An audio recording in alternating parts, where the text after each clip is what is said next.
Joe Biden has dropped out of the U.S. presidential race. The 81-year-old held off for weeks, resisting calls from his party and supporters to step down. He has endorsed his Vice President, Kamala Harris, to take his spot to challenge Donald Trump. No presidential hopeful has dropped out so late in the race with just over 100 days to voting day. The Republicans officially endorsed Donald Trump as their candidate last week. The Democrats will now have to find Biden's replacement and get behind him or her to go head-to-head with Trump. Biden released a statement announcing his decision.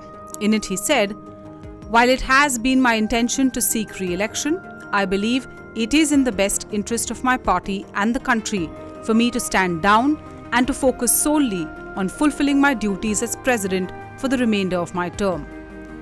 Donald Trump wasted no time in gunning for Biden. Trump has accused Biden of being unfit of being the president and has promised to, quote-unquote, remedy the damage he has done.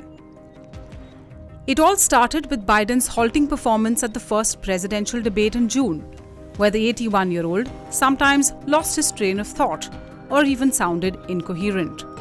As questions started over whether he's too old to contest, he acknowledged his disastrous run at the debate.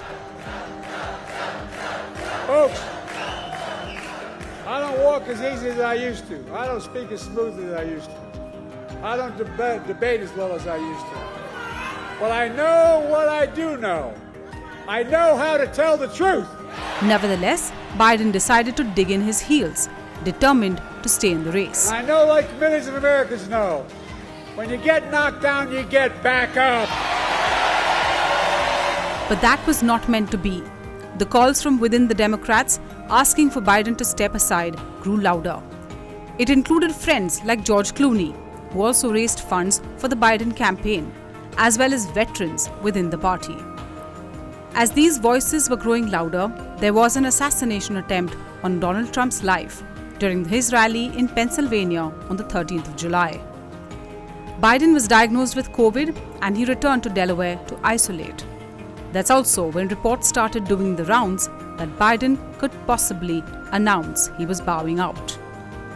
His move could clear the way for Vice President Kamala Harris to run at the top of the ticket, the first black woman to do so in America's history.